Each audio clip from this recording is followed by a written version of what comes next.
Hello, hello. Thank you all for coming. We're going to start in just a second. Anyone who's still standing up, please feel free to sit down. There should be enough seats for everyone. But I want to thank you all for coming. And I'm going to introduce Don Bloomgarten, our president.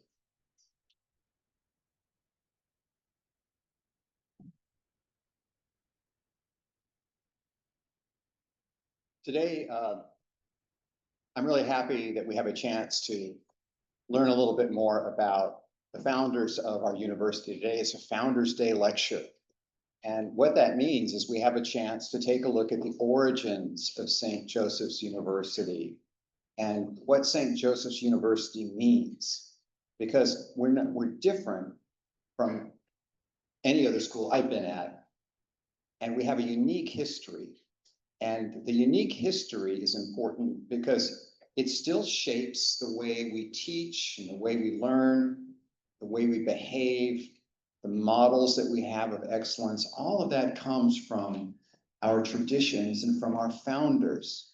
And so today you'll have a chance to learn a little bit about our founders from one of the members of the order that founded the university. And so you really have an opportunity to connect with what makes St. Joseph special. And what makes St. Joseph special sometimes is difficult to put your finger on, but today you'll have a chance to really hear what makes us distinctive and unusual, and why in the years to come after you've graduated, you'll look back on your time here and you say, that really was a remarkable place. I had such a great education. That's what this is about today. So you're lucky today. The speaker is Sister Helen Kearney. She's a graduate of St. Joseph's from 1967. She's been a member of the Sisters of St. Joseph for 58 years. She grew up in Bell Harbor,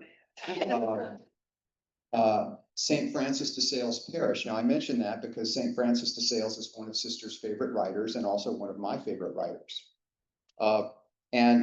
She had the Sisters of St. Joseph in elementary school, high school, and at St. Joseph's College.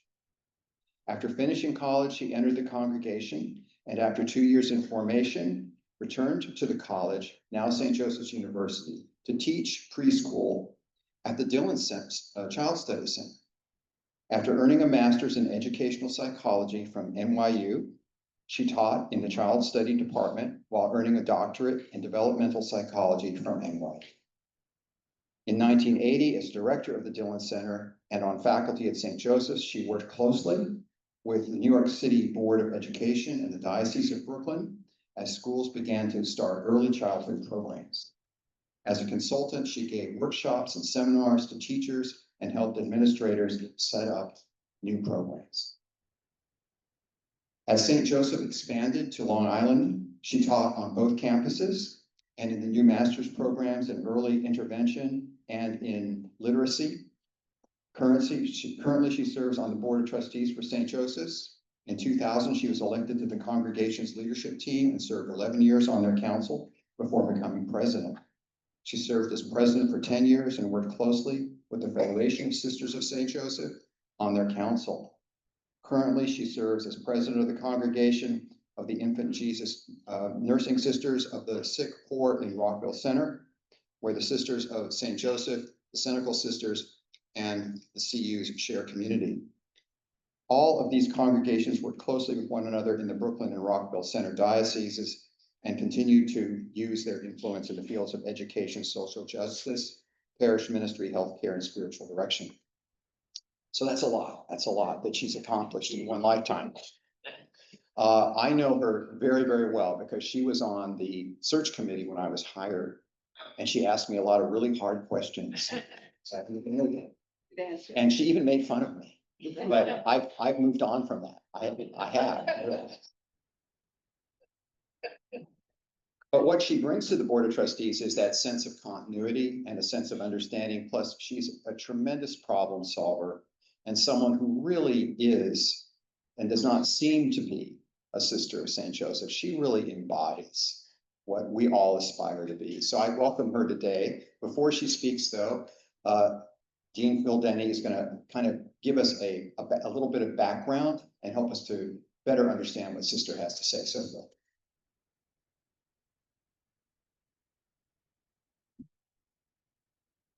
Thanks. I'm a historian, so I was asked to talk just briefly about the history of Clinton Hill. Right in 1916, you see 1916, the founding.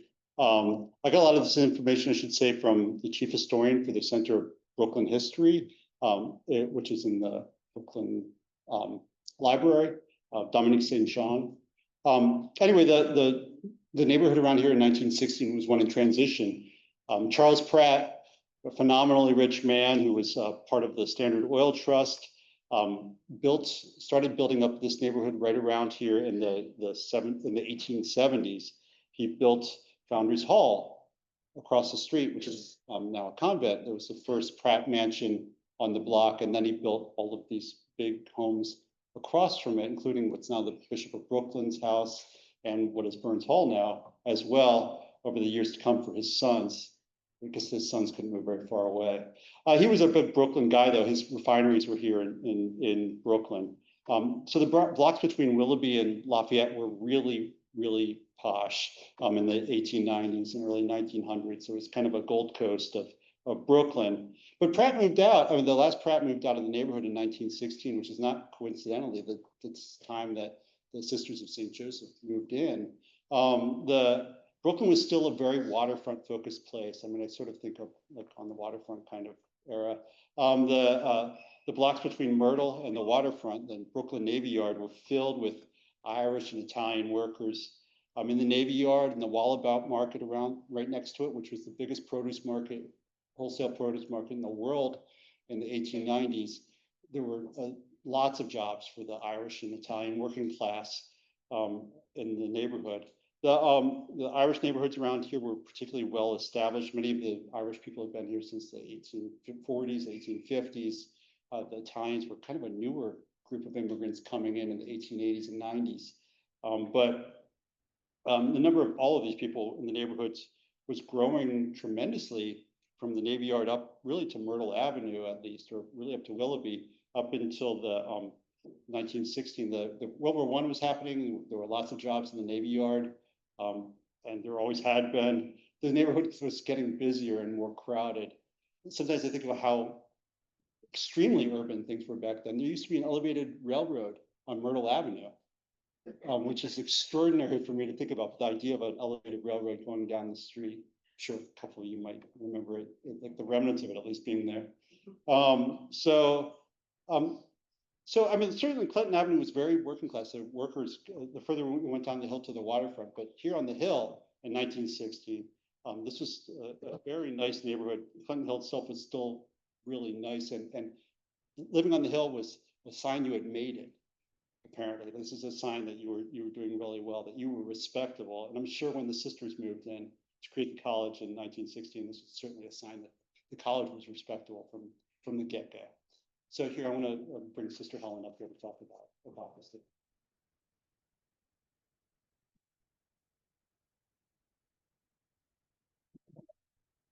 Thank you so much. I've taught many 1 o'clock classes in my time, so I admire all of you. Your eyes are still open. But good afternoon, and I'm delighted to share in this day with you as we honor the foundation of St. Joseph's University.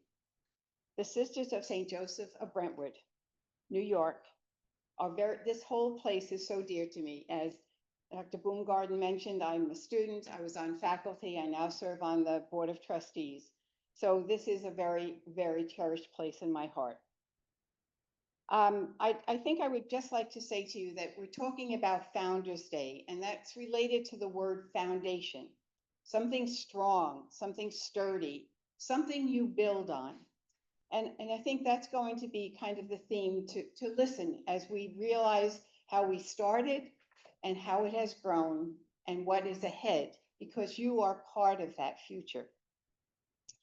That grounding began with the founding of the Sisters of St. Joseph, and the motto, "To be, not to seem," has been in our DNA since we were founded in Le Puy, France, in 375 years ago. I assure you, I wasn't there. The foundation of the congregation parallels much of the foundations of St. Joseph. The concept, now just let me make sure I could do this technology. Here we go. I forgot the motto.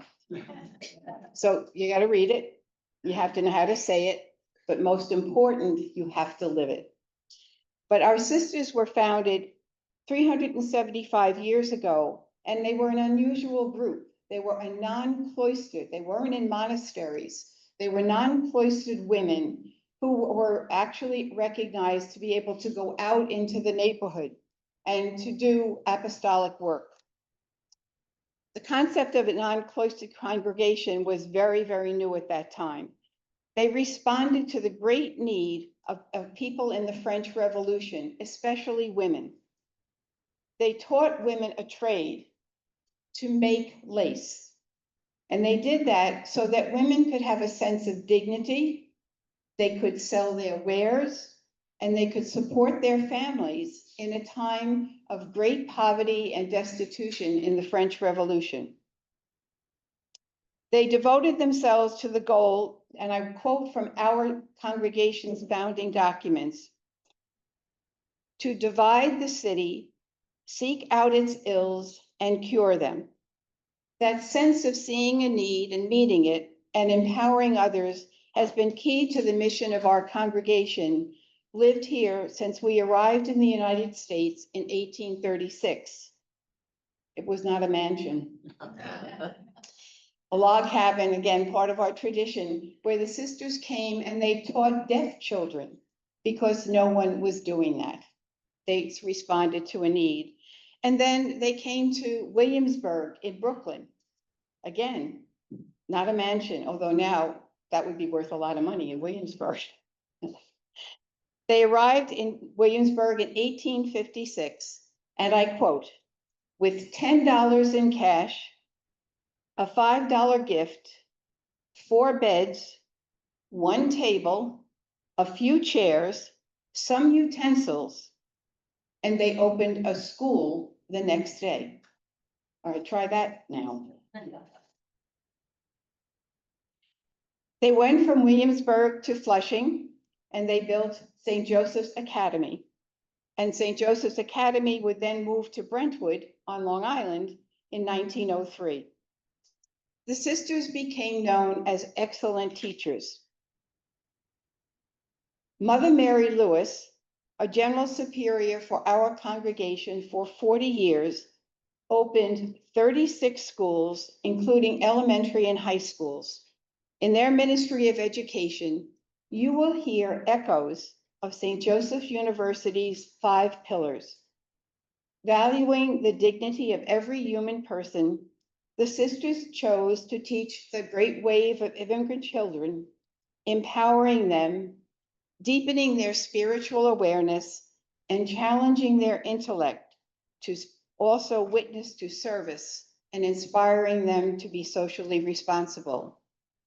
In the 19th and 20th century, the sisters provided a strong academic and value-oriented education to thousands of students, especially young women, who often did not have such opportunities. It was the sisters' experience in teaching those students that they realized capable Catholic women did not have access to a strong academic college education without discrimination. Young women who graduated from the Sisters of St. Joseph Academies were able to achieve, but they were isolated because of their identification as Catholics. During the early 20th century, Catholic prejudice was endemic in New York State. Graduates from the Sisters of St. Joseph's Academy, you know, whether you can read that. Does that sound familiar? Okay, it's over there. And during that early 20th century, Catholic prejudice was endemic. So when the graduates tried to go to these prestigious colleges, they would achieve, but they were socially isolated. So Mother Mary Lewis clearly saw the need for an affordable Catholic college for women, knowing that the attitude toward Catholics for women and sisters, especially, would not really get them a charter. They were pretty clever back then. They formed a board of trustees. And guess what? They had the Bishop of Brooklyn, a man, as chair of the board to be able to maneuver the system where they could begin to apply for a charter.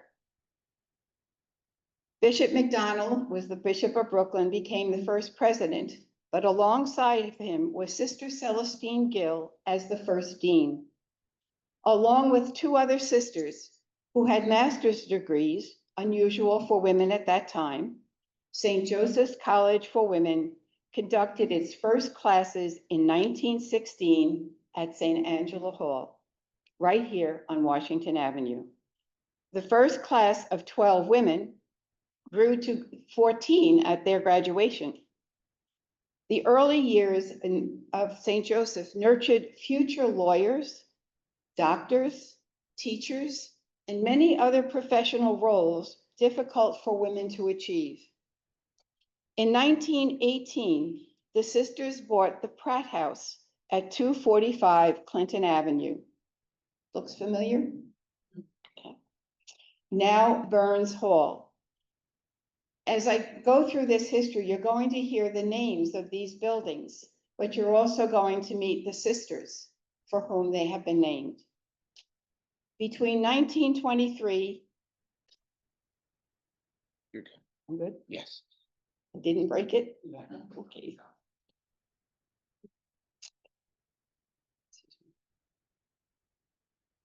Between 1923 and 1936, the sisters paid for an extension on Waverly Avenue, now the Student Lounge and Biology Wing.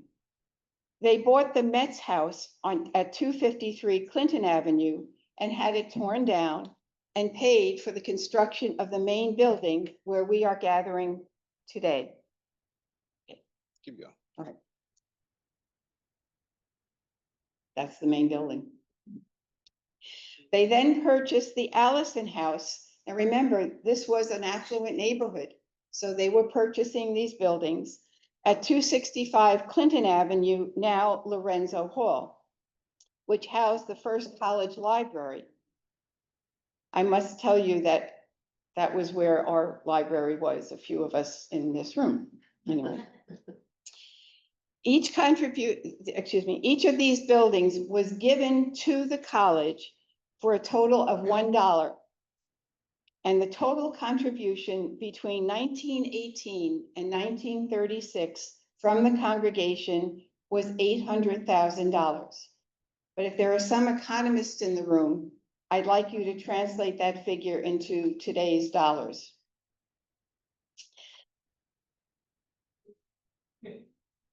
Excuse me.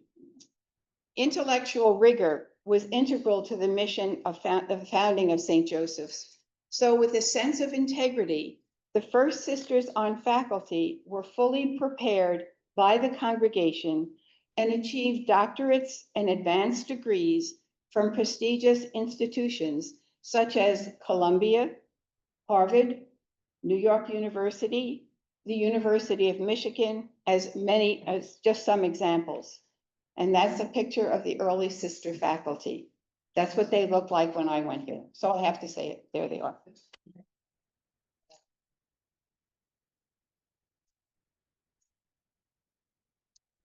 The college did receive an absolute charter. So remember, it opened in 1916, but it took until 1929 to get that charter.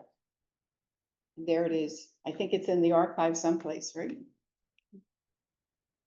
The congregation continued to contribute to the college as sisters on faculty did not receive salaries commensurate with their degrees or with their titles in administration or on faculty. They received a stipend to live on. And the difference between that stipend, which was exceptionally lower than salary, the difference between that stipend and salary was contributed back to the college for scholarships for students. The focus was always on the students. Committed to excellence and the professional development of women, in 1934, St. Joseph's opened one of the East Coast's first laboratory preschools to provide hands-on learning for the growing number of child study majors who would be entering the teaching profession. The program's success established St. Joseph's as one of the most innovative institutions for teacher preparation in New York City. It was later renamed the Dillon Child Study Center when it moved to a new building named in honor of Monsignor William T. Dillon, who had been president of the college from 1945 to 1955. Monsignor Dillon was succeeded by Sister Vincent Therese Tuohy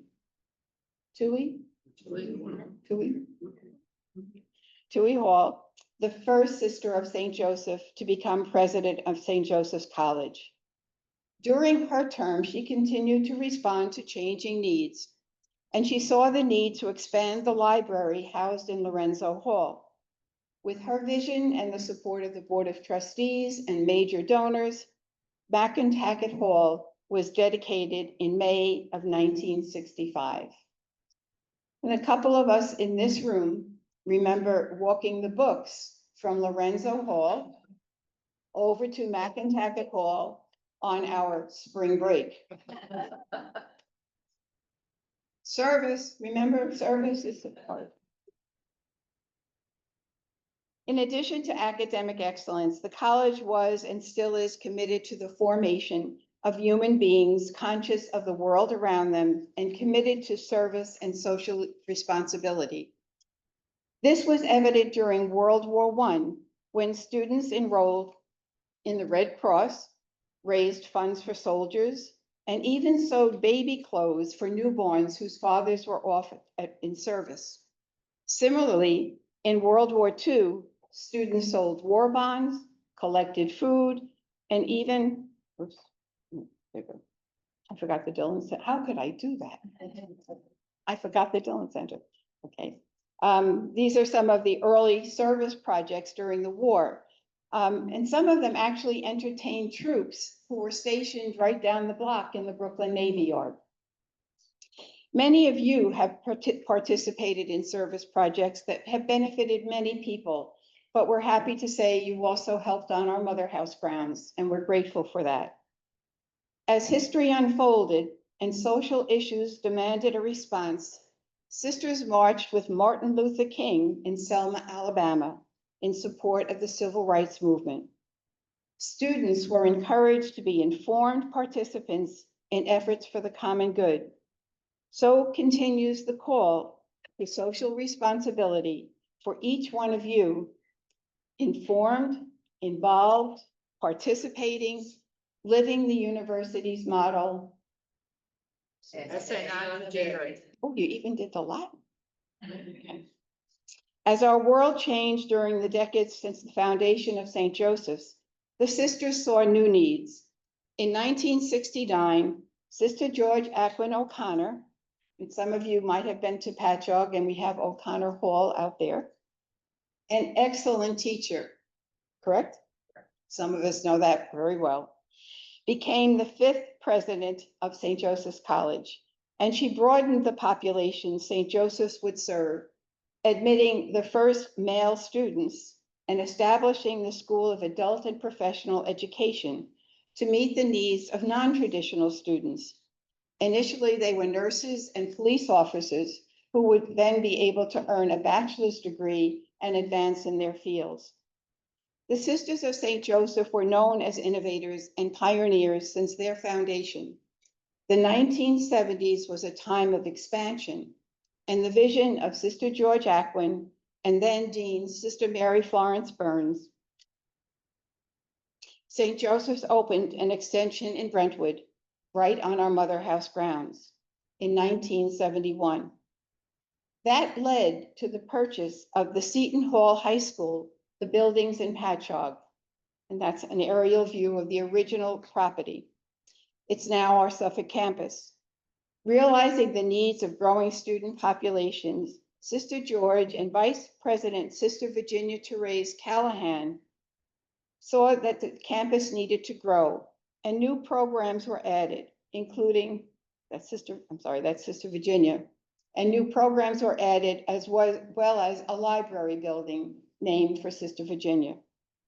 They also then built the Danzy Athletic Center, and Brooklyn was very, very jealous. Very, very jealous.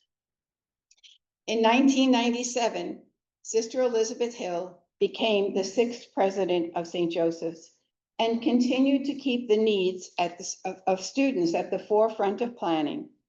Many advancements in technology required new offices and equipment and personnel to ensure access and upgrades for faculty and students in a rapidly changing field. Enhancing student life, Sister Elizabeth established the Council of the Arts, opening many cultural opportunities to students, faculty, and to our neighbors. There was continued attention to individual needs, including students with English as a second language. With the vision of Sister Margaret Buckley, the Academic Center for Enrichment Services, better known as ACES, opened its doors in 2000.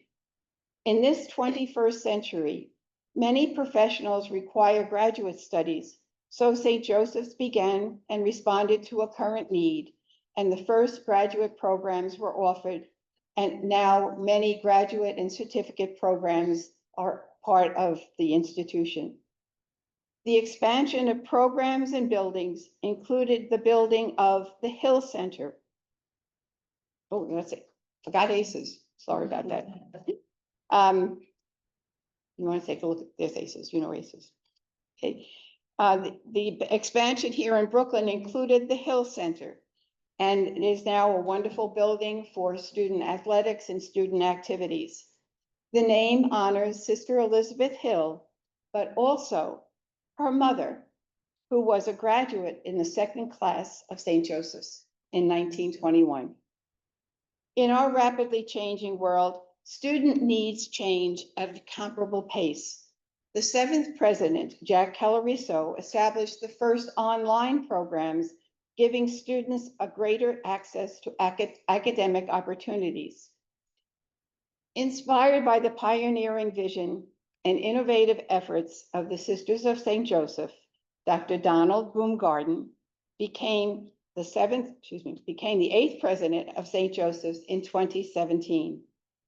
Faithful to our founding vision and the mission to provide a strong, academic, value-oriented, and affordable education at the graduate and undergraduate levels, Dr. Baumgarten never fails to attest to the influence of the Sisters of St. Joseph on the foundation and growth of what we now proudly call St. Joseph's University.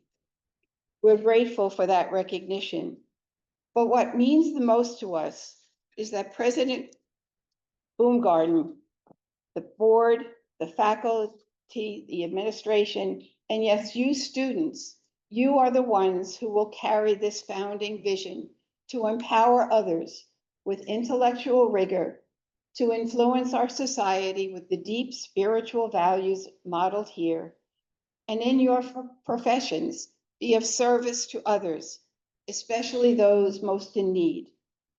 It is fitting to end with an image of the latest addition to St. Joseph's, the Student Center in Patchogue on the Suffolk campus, and also with a chapel dedicated to the Sisters of St. Joseph right in that building. So we continue to build on a very strong and solid foundation. All of you here in this room, all of our alum, and all others who have been touched by St. Joseph's, you are now the builders. You are the future, and we know you can do it.